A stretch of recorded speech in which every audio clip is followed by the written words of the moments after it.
Welcome to Mojo TV. బులెటిన్ల ముందుగా headlines. Supreme Court 53వ సీజేఐగా జస్టిస్ సూర్యకాంత్ ప్రమాణ స్వీకారం.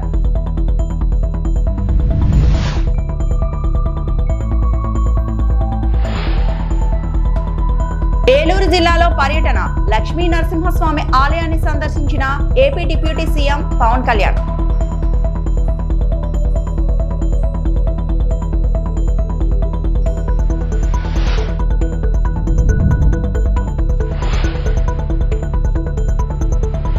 మూడు రోజుల పర్యటన.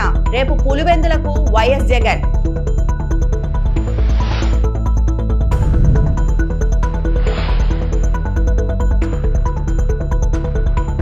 సుప్రీంకోర్టు 53వ ప్రధాన న్యాయమూర్తిగా జస్టిస్ సూర్యకాంత్ సోమవారం ప్రమాణం చేశారు. ప్రధాన న్యాయమూర్తిగా జస్టిస్ బిఆర్ గవాయ్ పదవీ కాలం ఆదివారంతో ముగిసింది. ఈ నేపథ్యంలో జస్టిస్ సూర్యకాంత్ బాధ్యతలు స్వీకరించారు. దీంతో సీజేఐగా బాధ్యతలు చేపట్టిన తొలి హర్యానా వ్యాసగా రికార్డు సృష్టించారు. 2027 ఫిబ్రవరి 9 వరకు ఆయన ఈ పదవిలో కొనసాగనున్నారు. न्यायमूर्ति नियुक्त हुआ हूँ, जो भारत के उच्चतम न्यायालय का मुख्य न्यायमूर्ति नियुक्त हुआ हूँ, ईश्वर की शपथ लेता हूँ ईश्वर की शपथ लेता हूँ कि मैं विधि द्वारा स्थापित भारत के संविधान के प्रति कि मैं विधि द्वारा स्थापित भारत के संविधान के प्रति सच्ची श्रद्धा और निष्ठा रखूंगा। सच्ची श्रद्धा और निष्ठा रखूंगा। मैं भारत की प्रभुता और अखंडता अक्षुण्ण रखूंगा मैं भारत की प्रभुता और अखंडता अक्षुण्ण रखूंगा तथा मैं सम्यक प्रकार से और श्रद्धापूर्वक तथा अपनी पूरी योग्यता ज्ञान और विवेक से तथा मैं सम्यक प्रकार से और श्रद्धापूर्वक तथा अपनी पूरी योग्यता ज्ञान और विवेक से अपने पद के कर्तव्यों का अपने पद के कर्तव्यों का भय या पक्षपात अनुराग या द्वेष के बिना पालन करूंगा। भय या पक्षपात अनुराग या द्वेष के बिना पालन करूंगा तथा मैं संविधान और विधियों की मर्यादा बनाए रखूंगा तथा मैं संविधान और विधियों की मर्यादा बनाए रखूंगा।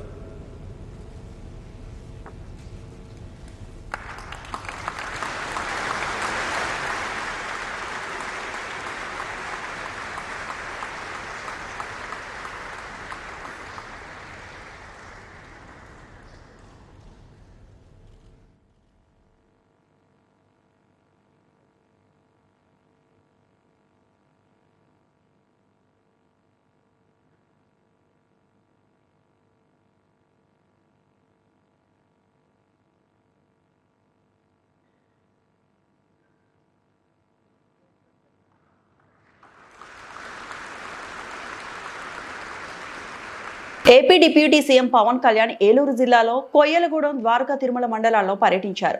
రాజమహేంద్రవరం, మధురపొడి వరకు ప్రత్యేక విమానంలో వచ్చిన ఆయన అక్కడ నుంచి రోడ్డు మార్గం ద్వారా కొయ్యలగూడెం మండలం రాజవరం చేరుకున్నారు. అక్కడ పర్యటించి గ్రామస్తులతో మాట్లాడారు. ఈ సందర్భంగా రాజవరంలో రోడ్డు నిర్మాణం చేపట్టాలని గ్రామస్తులు పవన్ కళ్యాణ్ దృష్టికి తీసుకెళ్లారు.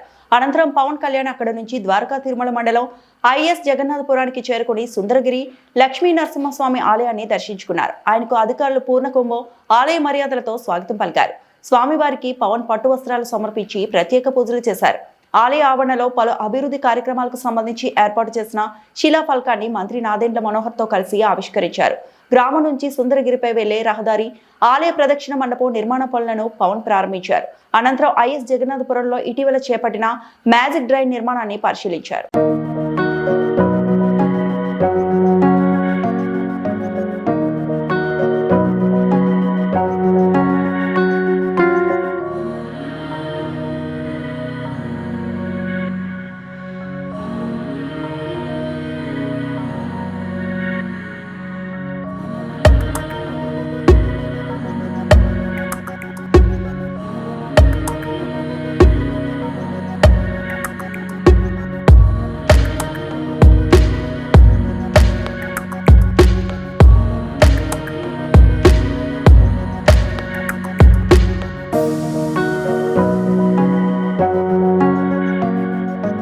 ఆంధ్రప్రదేశ్ మాజీ ముఖ్యమంత్రి వైఎస్ఆర్ కాంగ్రెస్ పార్టీ అధ్యక్షుడు వైఎస్ జగన్ 2 రోజుల పర్యటన కోసం మంగళవారం పులివెందుల రానున్నారు. కూటమి ప్రభుత్వ నిర్వాహకం కారణంగా దారుణంగా నష్టపోయిన అరటి రైతుల పరామర్శతో పాటు పలు సామాజిక కార్యక్రమాల్లో పాల్గొనున్నారు.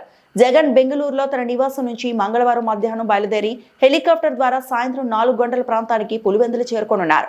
అక్కడ నుండి రోడ్డు మార్గం ద్వారా బాక్రాపురంలోని క్యాంపు కార్యాలయానికి వస్తారు. సుమారు 3 గంటల పాటు క్యాంపు కార్యాలయంలో పలువురు కలవనున్నారు.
మోహన్ బాబు ఇండస్ట్రీలోకి వచ్చి 50 ఏళ్లు పూర్తయ్యాయి. ఈ సందర్భంగా MB50 పేరిట హైదరాబాద్ లో ఇటీవల వేడుక నిర్వహించారు. సినీ రాజకీయ ప్రముఖులు హాజరై మోహన్ బాబుకు శుభాకాంక్షలు తెలిపారు. మాజీ ఉపరాష్ట్రపతి ఎం వెంకయ్య నాయుడు, కేంద్ర మంత్రి Kishan Reddy, AP deputy speaker Raghuram Krishnaraju, నటులు రజనీకాంత్, బ్రహ్మానందం, జాకీ ఫ్రాష్, శరత్ కుమార్, నాని, గోపీచంద్, సందీప్ కిషన్, నిర్మాతలు సురేష్ బాబు, అల్లు అరవింద్ తదితరులు పాల్గొన్నారు. వేడుకకు సంబంధించిన వీడియోను తాజాగా పంచుకున్నారు.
తిరుమల శ్రీవారిని నటి నిక్కీ గల్రాని దర్శించుకున్నారు. ఆదివారం వీఐపీ ప్రారంభ విరామ దర్శన సమయంలో ఆమె స్వామివారి సేవలో పాల్గొన్నారు.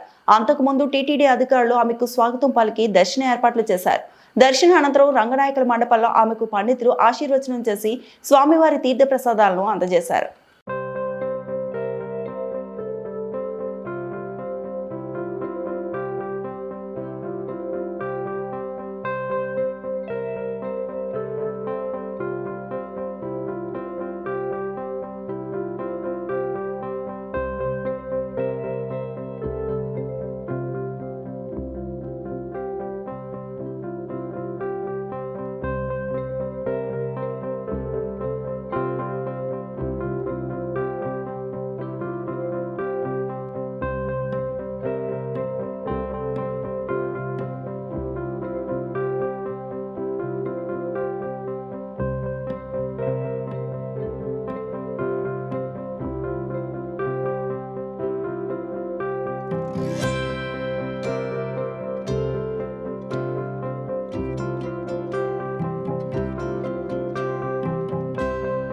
పదేళ్ల భారత రాష్ట్ర సమితి పాలనలో వనపర్తి పెద్దగా అభివృద్ధి చెందలేదని తెలంగాణ జాగృతి అధ్యక్షురాలు కవిత అన్నారు.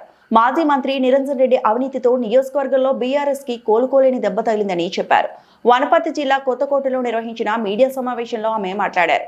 నిరంజన్ రెడ్డి 3-4 ఫామ్ హౌస్లు కట్టుకున్నారని, చెప్పలేనంత అవినీతికి పాల్పడ్డారని ఆరోపించారు. నియోజకవర్గంలో ఆయన రాచరిక పాలన సాగించారన్నారు.